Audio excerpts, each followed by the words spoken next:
اور میں نے دیکھا ہے کہ ڈی ایچ اے میں خاص طور پہ خواتین جو ہے وہ چاہتی ہیں کہ ہم آگے بڑھ کے کام کریں، تو ہم نے بھی جو ڈی ایچ اے کے ارد گرد ویلفیئر اسکول بنائے، اور پھر یہ کہ اس میں ان کی مدرس کو جو ہے وہ ہم ایجوکیٹ کرنے کی کوشش کرتے ہیں۔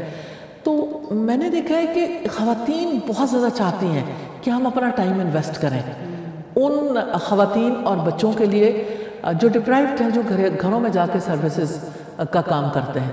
تو ہمارے ساتھ ایسی بہت ساری خواتین ہیں جو وہاں جا کے کام کرتی ہیں، تو ایسا نہیں ہے ذرا نم ہو تو یہ مٹی بڑی زرخیز ہے ساقی، یعنی پرابلم آئیڈینٹیفیکیشن کے ساتھ سلوشنز پہ کام کرنا بھی بڑا ضروری ہے۔ بہت شکریہ سادہ۔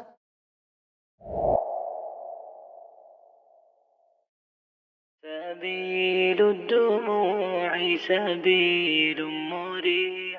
لیکن ایک اور چیز بہت دیکھنے میں آتی ہے، جو ہمارے گھر میں گھریلو ملازمائیں ہوتی ہیں یا سرونٹس ہوتے ہیں، ان کے ساتھ بھی بڑی بد زبانی اور بد سلوکی کا مظاہرہ کیا جاتا ہے۔ اس کے بارے میں آپ کیا کہتی ہیں؟ جی، اس کے بارے میں دیکھیں، ہمارا جو دین ہے، نبی کریم صلی اللہ علیہ وآلہ وسلم نے جو بتایا کہ ایک روایت میں ہے کہ آپ صلی اللہ علیہ وسلم کی حدیث مبارکہ ہے کہ آپ ملازم کو دن میں اگر 70 بار بھی معاف کرنا پڑے تو آپ اسے معاف کریں، لیکن یہ چیز ہمارے معاشرے میں نہیں اب ناپید ہو گئی ہے۔ بہت زیادہ دیکھنے میں آیا، 95% کہہ لیں کہ گھروں میں چھوٹی بچیاں ہوتی ہیں، ان چھوٹی بچیاں، معصوم سی بچیاں، ان سے اس قدر کام لیا جاتا ہے کہ دیکھ کے نہ ترس آتا ہے۔ سمجھ نہیں آتی کہ وہ کیوں اس طرح کرتے ہیں، کیونکہ دیکھیں اگر ہمارے اپنے بچے اس ایج میں کیا یہ کام کریں گے؟ کبھی بھی نہیں کریں گے۔ تو ہمیں بھی ملازموں کو، میڈ کو، جو بھی ہیں، بچے ہیں، بچیاں ہیں، ان کو اس طرح سمجھنا چاہیے کہ یہ بھی ہمارے بچے ہیں، ان کے ساتھ اچھا سلوک کریں، نرم رویہ رکھیں، بالکل ایسے ان سے کام اتنا لیں جتنی ان کی طاقت ہے۔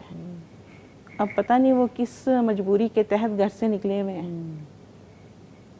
تو استاد یہ بھی ایک عمومی رویہ ہے، اگر ٹالرنس تو اوورآل، ویسے تو ٹالرنس کی تو اوورآل کمی ہو چکی ہوئی ہے۔ اچھا، دو طرفہ میرے خیال میں اس مسئلے کو دیکھنے کے لیے ہمیں یہ بھی دیکھنا پڑے گا استاد، کیونکہ نارملی یہ طبقہ علم سے بھی دور ہوتا ہے، کنٹمپریری ایجوکیشن بھی نہیں ہوتی، دوسری بھی نہیں ہوتی، یعنی یہ بھی آپ کو ایک ایسی سطح پہ لے جاتے ہیں کہ آپ بد زبانی کے بارے میں مجبور ہو جاتے ہیں۔ اس کا حل کیا ہے؟ دیکھیے، جہاں تک اس بات کا تعلق ہے کہ آپ بدسلوکی کر سکتے ہیں یا نہیں، تو بدسلوکی تو نہیں کر سکتے۔ پھر آپ کیا کر سکتے ہیں؟ ایجوکیٹ، آپ کو ایجوکیٹ کرنا چاہیے، گھریلو ملازم کو بھی ایجوکیٹ کرنا چاہیے، اس کے لیے بھی اہتمام کرنا چاہیے۔ کتنی خواتین ہیں، میں ایک خاتون کو جانتی ہوں جنہوں نے اپنے گراج میں تمام یعنی گھریلو کام کرنے والی خواتین اور ان کے بچوں کے لیے خاص طور پہ انتظام کیا، اور اس کی وجہ سے سارے علاقے کو نفع ہوا کہ وہ بچے جو ان کا رویہ چینج ہو گیا۔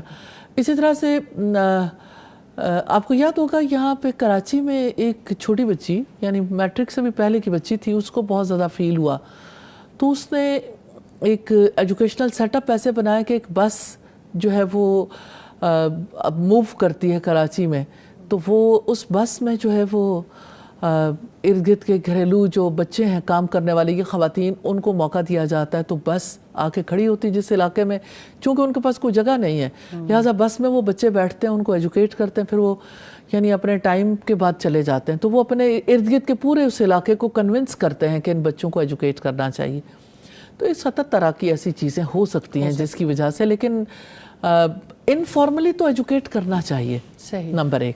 نمبر 2 یہ کہ ملازم کا جو حق ہے وہ یہ کہ رسول اللہ صلی اللہ علیہ وسلم نے اپنے وصال کے وقت آخری بات چیت جو کی تھی، تمہاری عورتیں اور تمہارے غلام، ان کے بارے میں اللہ سے ڈریں۔